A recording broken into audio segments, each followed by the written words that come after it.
You served our nation with honor and courage.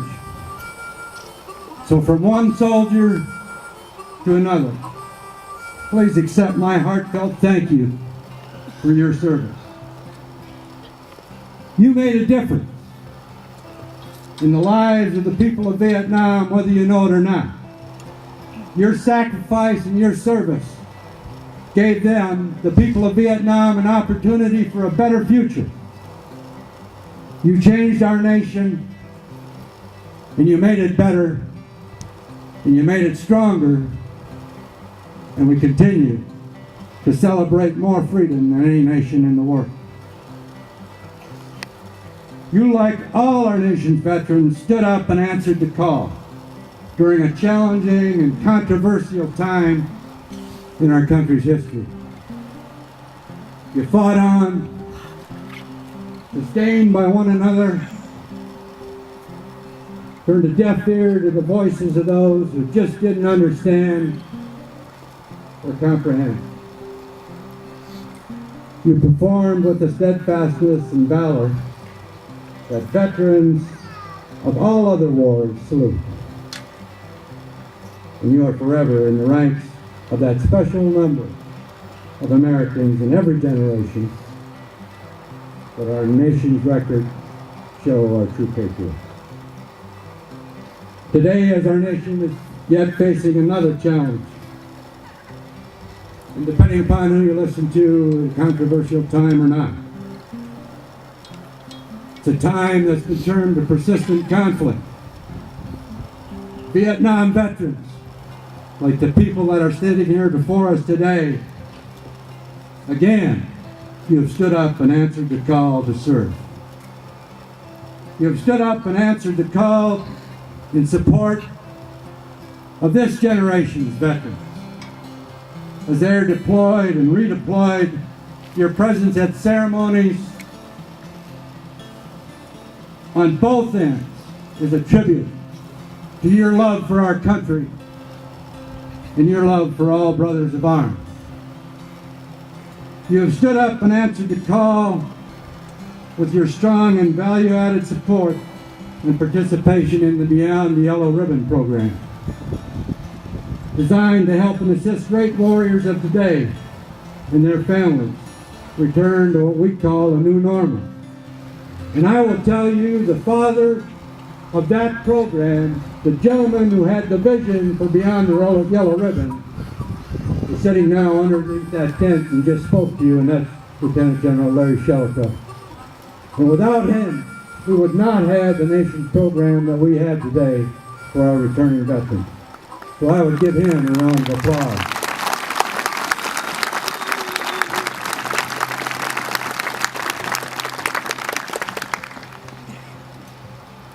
You have stood up and answered the call with your overwhelming support with organizations like the Patriot Guard, with your presence at deployment and redeployment events, and your meaningful, respectful, reverent presence at the funerals of those who have made the ultimate sacrifice for our country and its citizens.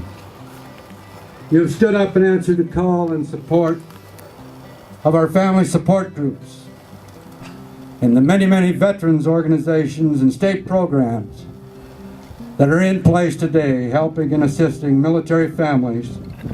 And I will tell you, it is critical to the mission success and the readiness of the force today. The list goes on and on.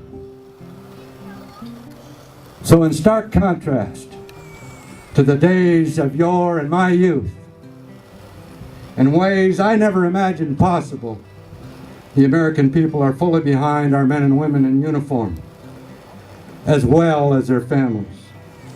I am convinced that the lessons we learned from Vietnam, the lessons Vietnam veterans have taught us, have played a big role and a big part in the generation of veterans that are forward for us today. You continue to serve this nation with the same dedication, spirit, and compassion that you did decades ago. You are making a difference for our country and in the lives of those serving today. You made a difference then, and you're making a difference now. And I want to thank you again from the bottom of my heart for your service, and welcome home. May God bless each and every one of you and your families. I remember when the troops came home initially, your generation said, no way. If you were like me, when I came home, the only people to greet me were my parents, my mother, brothers and sisters. At night, that was it. When I went back to meet all my friends, it was 3 years later, they had moved on. When they asked me where you been, I told them they didn't want to talk about it. Within 2 weeks, I learned to shut up. And I'm pretty good at it. I didn't talk about it for about 25 years.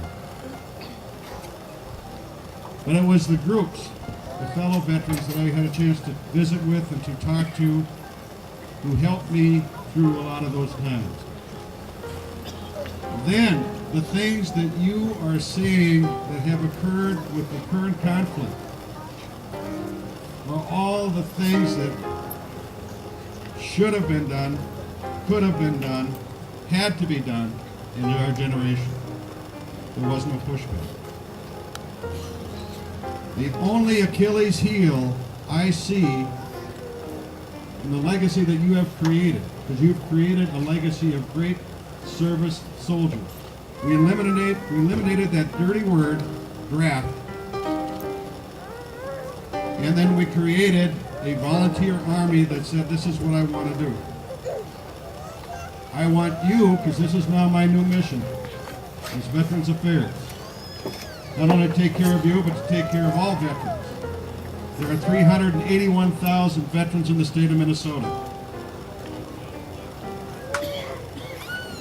Only 28% of them actually get some type of contact with the Veterans Administration. The vast majority say, I'm okay.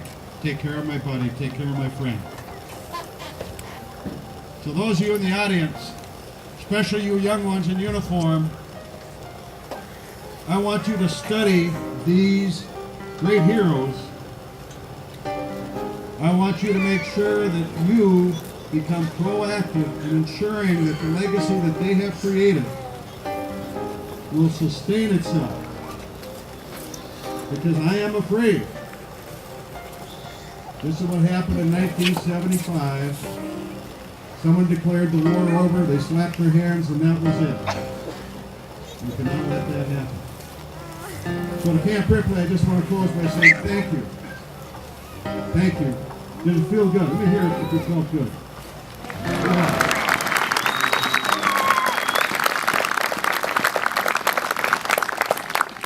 That one act of kindness is in a journey. The moving wall, all of those things take place, and they're all part of a continuous journey back home. So all of the family, God bless you. Be very, very proud. Be understanding. And God bless America. Thank you. Thank you for helping to remind us of our responsibility as citizens of this great nation. Finally, I want to thank every veteran gathering here today as well. I want you all to know that I am very proud of the courage and sacrifice shown by everyone of our veterans and their families. Again, thank you for your service. Thank you for your sacrifice. It is an honor to represent you in the United States Senate. Vietnam veterans, welcome home. Heroes all, sincerely, Amy Klobuchar.